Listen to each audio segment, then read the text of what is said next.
We're going to talk a lot of Blue Jays over the next month. That's a promise. This team lost 7 in a row. They snapped it yesterday by taking down Brian Bayo and the Boston Red Sox. But the storyline over the past couple days in Toronto, at least one of them, in addition to them potentially being big sellers, according to Ken Rosenthal, is Vladdy Jr. backtracking on his words. Because if you look at the past 2 years of his talks about the New York Yankees, he essentially has said that he hates them, he hates their guts, he would never play for them. And I'm trying to look at the specifics, like even, yeah, here it is. Said he wouldn't play for the Yankees even when he's dead, which I don't even know how you do that, but he wouldn't do it, okay? And he doubled down on that last year in April. Fast forward to this week, and he was asked about it just to make sure that he was, still in the same range here of hating the Yanks as he's approaching free agency and Toronto's kind of crumbling. Quote, I'm a worker, professional, and I go out on the field and play. Sometimes you say things. It's not that I'm trying to take back what I said about the Yankees. What I do say, I don't hold back what I said about the Yankees, but this is a business. I sat down and spoke with my dad and my family, and this is a business. Like I tell you, I'm a player, and if a team picks me or if they do something, it's because they need it, obviously, and I'll be happy to help any team. But right now, I'm just focused on helping my team try to get out of this bad streak. That sounds very different, AJ, from saying, nah, still hit the Yankees, never would play for them. They could offer me $1 trillion, and I would say no. Who's his agent? Don't know, but I can find out. Why? Because Manifesto Sports Management, it looks like. His agent got to him and said, we want the Yankees to bid on you when you become a free agent. So take that back in the most nicest way possible, because we need all 30 teams to want you. So by coming out and saying you're never going to play for them, that takes away a big market that could possibly be interested. So change your tune, Vlad Jr., because in this year you have your agent, and then what goes in this year comes right out here because he wants all 30 teams to bid on him. Well, Kratz, why did he say it in the first place then? Wouldn't the agent have gotten to him the first time or the second time around? You're young. You say things. You go into New York. If I remember right, all those quotes, he was saying them when he was coming into New York. And I think there was a little bit of a tiff. His dad, I think, wanted to be traded or was traded, didn't want to be traded, wanted to sign whatever with the Yankees, and they didn't sign him. So it was kind of like, he was young. He was saying stuff. Who cares? But now, all of a sudden, free agency is real. And they don't have a first baseman right now. Just saying. You're saying the Yankees don't have a first baseman, right? Yeah. Yeah. Yeah. Mm-hmm. It's interesting. Funny. I think he was just saying it.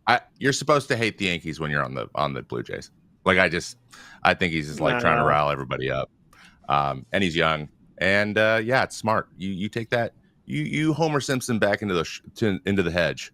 I would definitely do that too, because you don't want to burn any bridges before potentially a team can pay you. And the Yankees are pretty good, and the Blue Jays aren't as good. So maybe there's a little bit of like, it'd be nice to go out there and maybe win a World Series too. That'd be nice. Give me a little player perspective. So if you see this storyline play out over the last few years, Trevor, do you just get a chuckle out of it? Do you maybe even go up to Vladdy and be like, hey, dude, Yankees called. Like they're kind of interested now. What do you think? Yeah, 100%. 100%. You know what? I grew up in Washington, right? The Yankees have eliminated the Mariners from every single postseason they've ever been in besides the last one. So, we have a certain, they're the evil empire to us. But if a kid grew up here, got to the major leagues, was like, I'm not going to play for the Yankees because they beat us in 2001. Like, that's just like, so, I get it saying it in jest, which it was mostly in jest.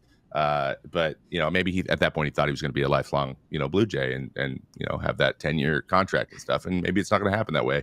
And it's a good business decision to do that. And, talk trash and then own it later. That's what I would say. Just as long as you own it. If you Josh Naylor it, you rock the baby, then you lose the series and you say, I thought it was going to help. It didn't work. And I loved it. Then you move on. It's got to be one of those situations. I think nobody has a ill word to say if you just be like, yeah, you know what? I said that and now I think something else. That's a good call. A couple years ago, everyone's like, yeah, Vladdy, I mean, he's a stud. He's probably going to be a Blue Jay for life. They're going to sign him long term. I don't know if that's going to happen now. He's probably seeing those indications start to pop up. It sounds good originally. And now I will say on the other side, if you're a Yankees fan, because many Yankee fans clap back at him at the time, they're going, okay, we would take Vladdy at first base this year or in the future. So, everyone's friends now. It's okay. It's just words. They can get taken back, and they just work. NASCAR's Roadshow returns to Chicago this summer. It is more than just the race. It's music. It's at Grant Park in Chicago, July 6th and 7th. You've got the Chainsmokers, the Black Keys, Keith Urban, many more. And we're doing special race day FT, 11 a.m. Central Time, Sunday, July 7th. Alana's going to be there with AJ and Jason Kipnis. Kratz and me didn't get invited. We're not cool enough, but you can get your tickets now at NASCARchicago.com. They're going to go to the race. If you happen to be in the area and you want to meet these lovely people, AJ, Kip, and Alana, I think you can probably get yourself into that area and say hello to us. So, No? Mm-mm. You got security there? Oh, yeah. Mm-hmm. Okay. What, this guy? Mm-hmm. Okay. Oh, Chicago, I definitely need security. You do, right? 100%. Yeah. So you can meet AJ's bouncer. Wait, did we get me to be the pace car driver yet? I want to see you drive one of the cars. Not even a pace car. I'll take the White Sox car and crash. And they won't pay to fix it. Yeah, exactly. I want to see your big head fit in one of those race cars. No shot. Yeah. This is my helmet. Look like Dino. You'd look like Dino, head out of the top, like. Well, you can get your tickets now at NASCARchicago.com. Don't miss the epic weekend and the special FT episode on a weekend. Hey, everybody. Be sure to like and subscribe for more content. We're back here every weekday, all year long, so do not miss an episode. The videos are coming in all day. Here's another video you might enjoy. Baseball the way it should be covered.